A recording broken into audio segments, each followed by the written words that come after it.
बिस्मिल्लाहिर्रहमानिर्रहीम। अस्सलाम वालेकुम, वेलकम टू माय चैनल। आज मैं आपके साथ शेयर कर रही हूँ आलू बैंगन की बहुत ही मज़ेदार सी रेसिपी। वैसे तो आलू बैंगन बनाना बहुत ही आसान है, तकरीबन सब लोग ही बना लेते होंगे, लेकिन मैं थोड़ी आपके साथ इसकी डिफरेंट रेसिपी शेयर कर रही हूँ।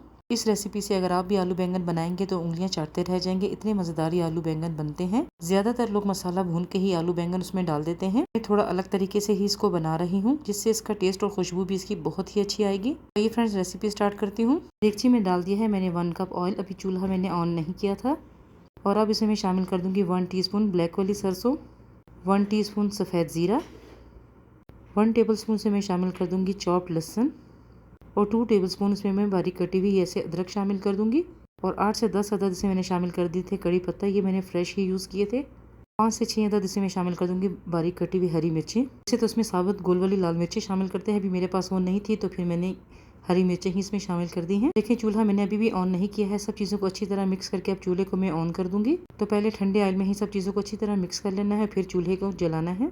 तो देखिए अभी 1 से 2 मिनट तक के लिए सब चीज़ों को मैं पहले फ्राई कर लूँगी। ज़्यादा इसको डार्क फ्राई नहीं करना है। फ्रेश कड़ी पत्ता इसमें यूज़ करने से इसकी खुशबू बहुत ही अच्छी आती है। तो देखिए आधा किलो इसमें मैंने आलू काट के शामिल कर दिए हैं, क्योंकि आलू को भी इसी मसाले के साथ ही फ्राई करना है, तो इसीलिए इस मसाले को मैंने ज़्यादा फ्राई नहीं किया था। तो 1 से 2 मिनट के लिए आलूओं को भी इस मसाले के साथ ही फ्राई कर लेना है। तो देखिए आलूओं के साथ ही मसाला भी अच्छे से फ्राई हो चुका था। अब इसे मैंने शामिल कर दिए हैं 1 किलो बैंगन, जिसको मैंने काट के रखा हुआ था, और साथ ही से मैंने 3 से 4 अदद टमाटर भी शामिल कर दिए हैं। इसका छिलका मैंने उतार दिया था। 2 टीस्पून इसमें मैंने नमक शामिल कर दिया है, और 1 टेबलस्पून इसमें मैंने लाल पिसी हुई मिर्चें भी शामिल कर दी हैं। 1/4 टीस्पून हल्दी पाउडर भी शामिल कर दिया है। ज़्यादा इसमें मैंने मसाले कोई भी शामिल नहीं करना है। अब इन सब चीज़ों को मैं अच्छी तरह मिक्स कर दूँगी। पानी भी इसमें शामिल नहीं करना है। बहुत ही झटपट बनने वाली ये रेसिपी है, आपने इसको ज़रूर ट्राई करना है। रेसिपी अच्छी लगे तो उसको लाइक ज़रूर कर दें, और चैनल को भी सब्सक्राइब करना ना भूलें। तो देखिए इन सब चीज़ों को मैंने अच्छी तरह मिक्स कर दिया है, और अब इसको मैं कवर करके रख दूँगी 10 मिनट पकने के लिए, बिल्कुल स्लो फ्लेम पे। तो ये देखिए इसको 10 मिनट हो चुके हैं पकते हुए। खाना जब भी आप बनाएं उसको अगर स्लो फ्लेम पे बनाएंगे आराम के साथ, तो खाना उतना ही अच्छा बनेगा। देखिए मैंने भी जब इसको 10 मिनट तक के लिए हल्की आंच पे पकाया था, तो उसको मैंने बिल्कुल भी खोला नहीं था। तो देखिए इसी में ये टमाटर भी, बैंगन भी, आलू भी बहुत अच्छे से गल चुके थे। और अब इसमें मैं शामिल कर दूंगी भुना हुआ सूखा धनिया। ये ले लिया है मैंने 1 टेबलस्पून। इसको मोटा मोटा ही ऐसे मैंने पीस लिया था, बिल्कुल पाउडर फॉर्म में इसको नहीं पीसना है। इसको भी अब इसमें मैं अच्छी तरह मिक्स कर दूंगी। तो देखिए आपको देखने में ही पता चल रहा होगा कि आलू बैंगन जो है बहुत ही अच्छे लग रहे थे, टेस्ट में भी ये बहुत ही मज़े के थे।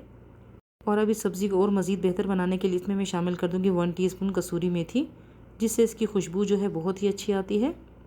कसूरी मेथी जो है बिल्कुल लास्ट में ही शामिल करनी है, ताकि इसकी खुशबू जो है इसमें काफ़ी देर तक फिर रहती है। आलूओं को जब पहले ऑयल में फ्राई कर लेते हैं तो फिर इसका कलर भी चेंज नहीं होता है।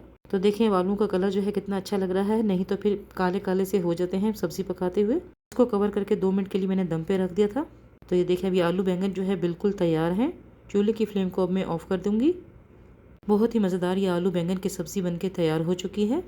आलू और बैंगन भी बहुत अच्छे से गल चुके थे।